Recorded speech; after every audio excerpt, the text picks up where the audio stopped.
Welcome sa PH Tracker. Ang video natin ngayon, i-share ko lang kung ano ang buhay ng isang tracking dito sa Pilipinas. Lalong-lalo na yung long drive tracking, yung mga malayuan, halimbawa biyaheng norte tapos sa south, halimbawa south, Legazpi, Bicol, yan. Tapos dito naman sa norte, Pangasinan, Ilocos, Ilagan, Isabela, yan ang karamihan ng biyahe ni PH Tracker. Ngayon, isi-share ko lang sa inyo kung ano ang nagiging rotation, nagiging buhay ni PH Tracker sa bawat biyahe. Unang-una is halos 1 linggo o 2 linggo na walang uwian si PH Tracker. Halos 2 linggo, 1 linggo nasa kalsadahan. Nakakauwi lang si PH Tracker pagka nasisira yung sasakyan, yung truck. Doon lang nakakauwi si PH Tracker. Pero pagka yung truck nasa kondisyon, tuloy-tuloy po ang biyahe. Nandyan na yung minsan 1 linggo na walang paligo kasi mayroong mga warehouse o mga planta na bawal ang maligo. Minsan naman naubusan din kami ng dala naming tubig, kaya minsan walang paligo, hila-hilamos lang. Okay na. Pero pagka nakakabiyahe tayo ng Isabela, doon nakakapaligo tayo kasi dito sa bandang Karanglan papuntang Santa Fe may mga tubig naman dyan na mga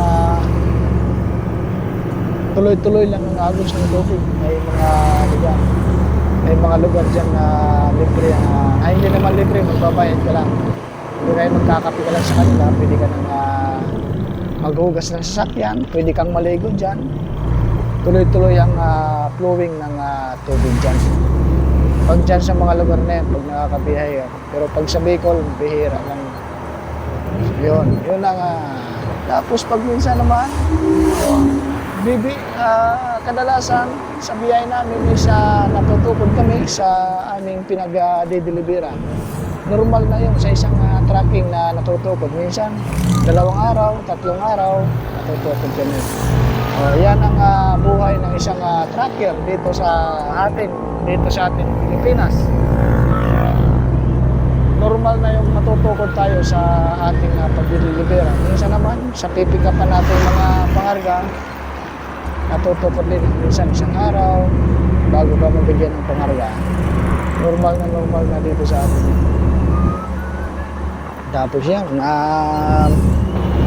ang sikreto ni PH Tracker kaya tumatagal sa pag-lulong drive is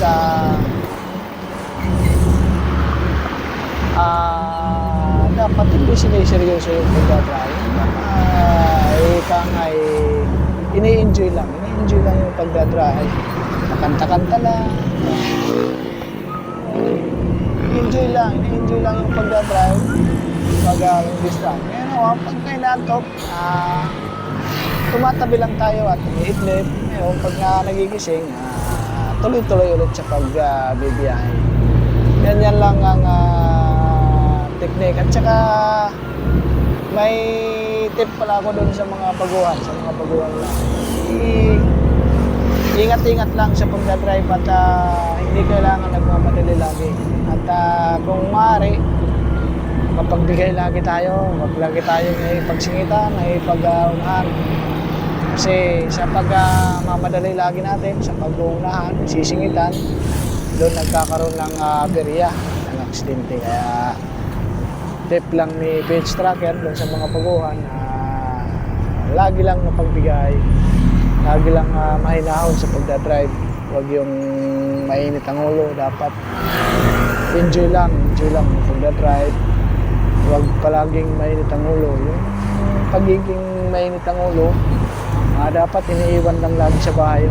Pagka tayo nakasampa na sa ating unibila, sa ating truck, dapat enjoy yun lang yung pagdadrive para ina-enjoy mo rin ang malalayong biyahe.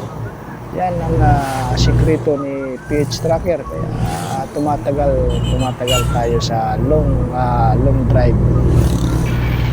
Mga buddy, doon pala sa mga naghahanap ng tracking company, gustong mag-apply, hiring naman po dito sa amin, dito sa Rolly Tracking. Nag-hiring naman po kami dito, basta meron ka lang number code 8 na sa iyong lisensya. At nag-hiring naman dito. Nandito lang po ang garahe namin sa Naik, Cavite. Dito sa may Barangay Sabang.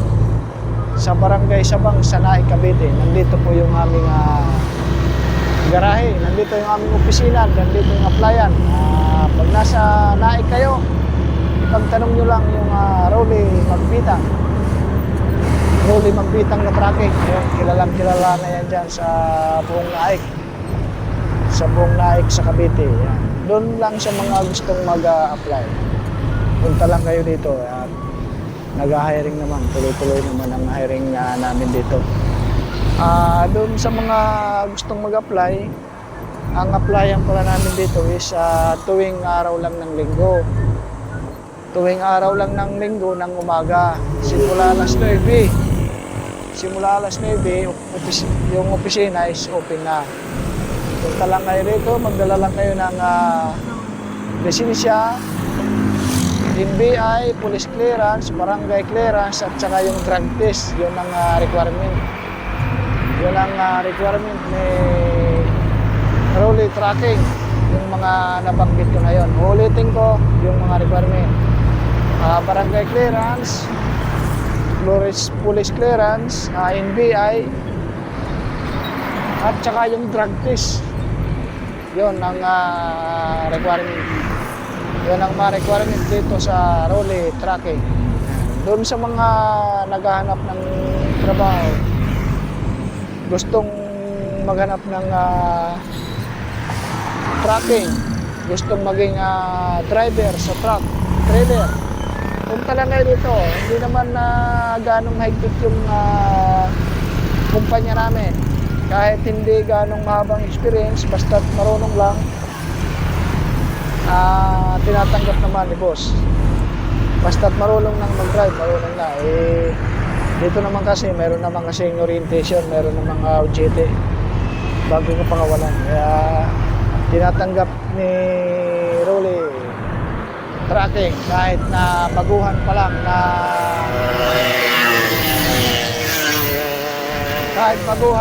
na nagda-drive sa trailer. Masasabi kong tumatanggap kasi kumpara na lang sa akin. Ako, bago pa lang ako na nagta-tracking noon. Nung ako ay nag-apply dito sa Rolly Tracking.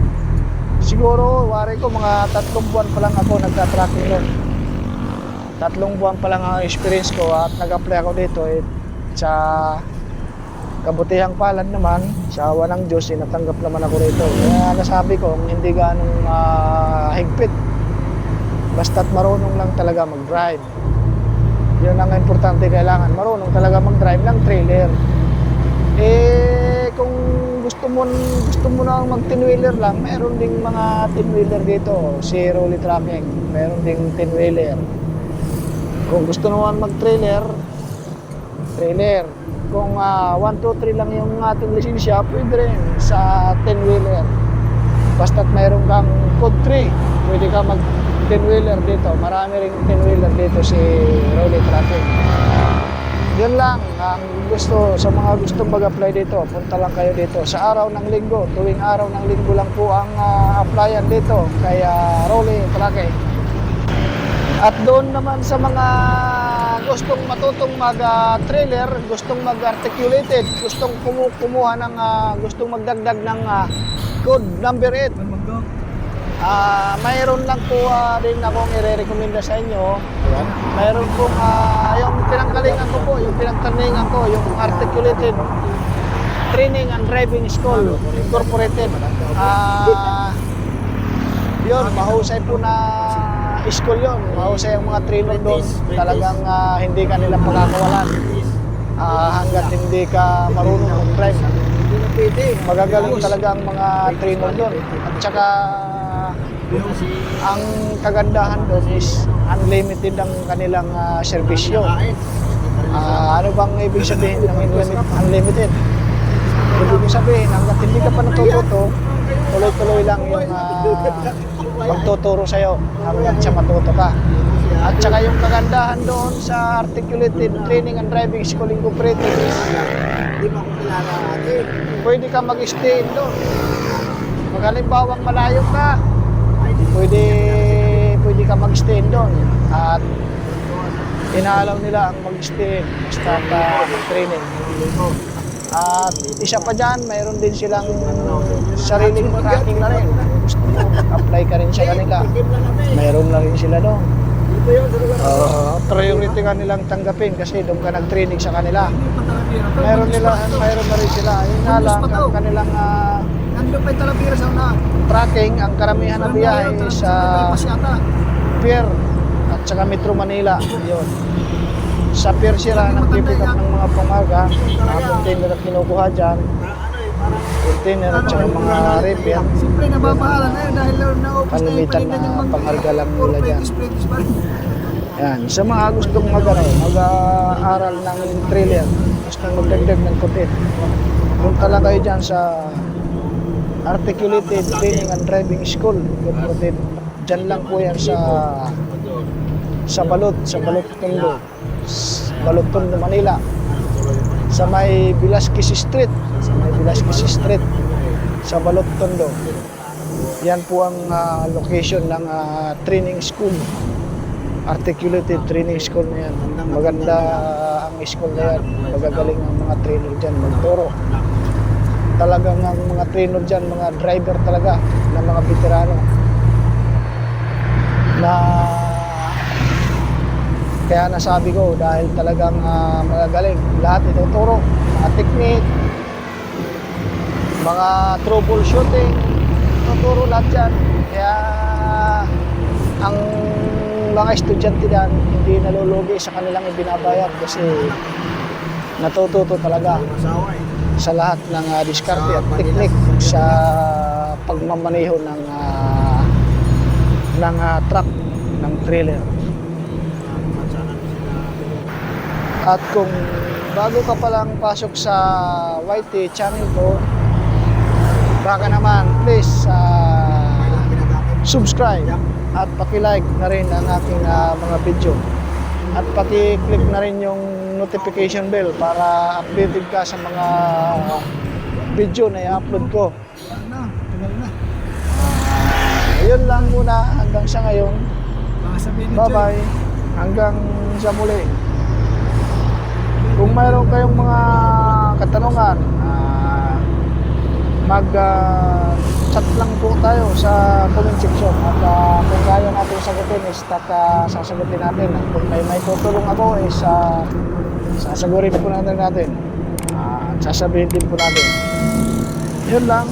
Mabuhay tayong lahat at mag-iingat lagi tayo sa ating pagmamaneho. At God bless sa ating lahat. Bye-bye.